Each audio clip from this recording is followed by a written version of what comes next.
Hi guys, எல்லாருக்கும் வணக்கம் guys. இந்த வீடியோவில் என்ன பார்க்க போகிறோன்னா, தோனியாக மாறிய ருத்துராஜ் கைக்வாட். ஆமாங்க, ருத்துராஜ் கைக்வாட் இப்போ ஃபினிஷிங் ரோல் ஆடிட்டு வந்துட்டு இருக்காரு. அவர் எதில் ஃபினிஷிங் ரோல் ஆடுறாரு, எங்கே ஆடிட்டு இருக்காரு சொல்லிட்டு இந்த வீடியோ டீட்டெயில்டாக பார்க்கலாம். அதுக்கு முன்னே நீங்கள் நம்ம சேனலுக்கு புதுசாக வந்திருந்தீங்கன்னா ஒரு சப்ஸ்கிரைப் மட்டும் பண்ணிக்கோங்க. வீடியோக்குள்ளே போகலாம். ஆமாங்க, வேர்ல்டு கப் இப்போது போயிட்டுருக்கு. ஒரு பக்கம் நம்ம மகாராஷ்டிரா லீக் எம்பிஎல் சொல்லிட்டு ஒரு லீக் போயிட்டுருக்குங்க. அதில் ருத்ராஜ் கைக்வாட் ஒரு டீமை லீட் பண்ணி ஆடிட்டு வந்துட்டுருக்காரு. அதில் பார்த்தீங்கன்னா ஓப்பனிங் ஆடுற ஸ்லாட்டு நிறைய பிளேயர் இருக்காங்க. ஆனால் ருத்ராஜ் கைக்வாட் வழக்கமாக ஒரு இந்தியன் டீமுக்கு ஓப்பனிங் தான் ஆடியிருக்காரு, ஐபிஎல் ஓப்பனிங் தான் ஆடியிருக்காரு. ஆனால் அந்த லீக்கில் பார்த்தீங்கன்னா ஃபினிஷிங் ரோல் ஆடிட்டு வந்துட்டுருக்காரு நம்ம ருத்ராஜ் கைக்வாட்.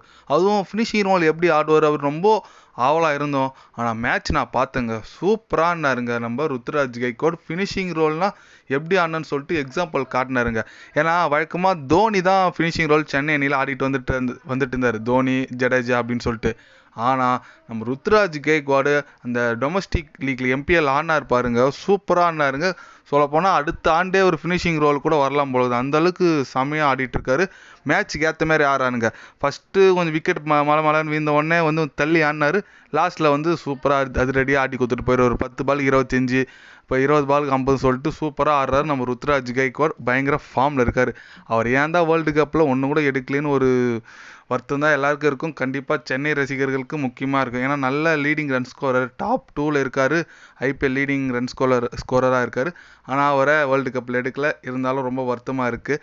ஆனால் நம்ம கைக்வாடும் ஃபினிஷிங் ரோல் ஆடுவாரான்னு சொல்லிட்டு எல்லோரும் கேள்விக்குறியாக இருந்துச்சு. ஆனால் அதை காமிச்சிட்டாரு நம்ம ருத்ராஜ் கைக்வாட்.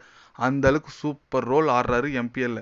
பார்க்கலாம் அடுத்த வருஷம் எதனா வேறு யாருக்குன்னா ஓப்பனிங் கொடுத்துட்டு இவர் தோனி கேப்டன்ஷிப் எப்படி தோனி லாஸ்ட்டில் ஃபினிஷிங் முடிப்பாரோ அந்த மாதிரி இவரும் கேப்டன்ஷிப் எடுத்து லாஸ்ட்டில் ஃபினிஷிங்கில் முடிக்கிறாருன்னு சொல்லிட்டு வெயிட் பண்ணி பார்க்கலாங்க.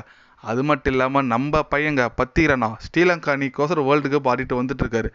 அதில் பார்த்தீங்கன்னா சவுத் ஆஃப்ரிக்கா அன்னைக்கு ஆப்போசிட்டாக தோத்துட்டாங்க. இருந்தாலும் நம்ம பையன் கொஞ்சம் சூப்பராக தாங்க போட்டார், எக்கனாமிக்கலாக போட்டார். 2 ஓவர் போட்டு 12 ரன் தான் கூடாது. ஏன்னா 78 தான் டார்கெட்டு, அடிக்க வேண்டியதாக இருந்துச்சு. அது ஈஸியாக அடிச்சிட்டாங்க சவுத் ஆஃப்ரிக்கா. ஆனால் இவர் ஒரு ஏக்கர் பால் போட்டார் பாருங்க, 152.4 வேகங்க. அப்படியே கண் கலங்கிட்டார் சொல்லலாம் பேசணும். அந்தளவுக்கு செம ஃபாஸ்ட்டாக வந்துச்சு, சூப்பராக போட்டார் நம்ம பத்திரண்ணா. அவர் நார்மலாகவே ரீசெண்ட் டைம் நல்லா ஃபார்மில் தான் இருக்கார், பயிற்சி ஆட்டத்தில் சூப்பராக பண்ணியிருக்காரு. அதனால் இந்த சவுத் ஆஃப்ரிக்கா மேட்ச்சில் இந்த மாதிரி ஒரு பர்ஃபார்மன்ஸ் பண்ணது கண்டிப்பாக ரொம்ப இதுவாக இருக்குங்க. ஏன்னு கேட்டிங்கன்னா ஒரு ஏக்கர் கிங்குன்னே சொல்லலாம். மல்லிங்காவுக்கு அடுத்தது இவர் தான் இப்போது ஏக்கர் கிங்காக இருக்கார் ஸ்ரீலங்கா அணிக்கோசரம். அந்த அளவுக்கு சூப்பராக ஒரு ஏக்கர் போட்டாருங்க. அதுவும் அந்த வேகத்தில் போகிறது ரொம்ப கஷ்டம். கண்டிப்பாக இவருக்கு பிரைட் ஃப்யூச்சர் இருக்குதுன்னு நான் நினைக்கிறேங்க. சென்னை அணிக்கு முக்கியமான ஒரு பந்து வீச்சாளர் இவர் தாங்க. கண்டிப்பாக ஆக்ஷன்லலாம் இவரை ரீட்டைன் பண்ணியாகணும். கண்டிப்பாக இவருக்காண்டி ஆக்ஷனில் போனார். அடுத்த வருஷம் மெகா ஆக்ஷனில் கண்டிப்பாக நிறைய ப்ரைஸுக்கு போகிறதுக்கு சான்ஸ் இருக்குது. அதனால் நம்ம சென்னை அணி இவரை கண்டிப்பாக ரீட்டைன் பண்ணணும்னு நான் நினைக்கிறேங்க. எத்தனை பேர்லாம் 10 வருஷமும் பத்திரனா சென்னை அணிக்கு விழான்னு நினைக்கிறீங்கன்னு சொல்லிட்டு கமெண்ட் பண்ணிட்டு போங்க. ருத்ராஜ் கைக்வாட் ஃபினிஷிங் ரோல் போனால் அவர் நல்லா பண்ணுவாரா பண்ண மாட்டாரா என்ன நினைக்கிறீங்கன்னு சொல்லிட்டு கமெண்ட் பண்ணிட்டு போங்க. இது போன்ற ஸ்போர்ட்ஸ் நியூஸை தெரிஞ்சுக்கணும்னா சேனலை சப்ஸ்கிரைபர் லைக் ஒன்று பண்ணிக்கோங்க. கண்டிப்பாக கிரிக்கெட் பற்றி முக்கியமாக வேர்ல்டு கப் பற்றிலாம் day by day channel update வரும். மறக்காமல் சப்ஸ்கிரைப் மட்டும் கொஞ்சம் பண்ணி வச்சுக்கோங்க. நன்றி, வணக்கம்.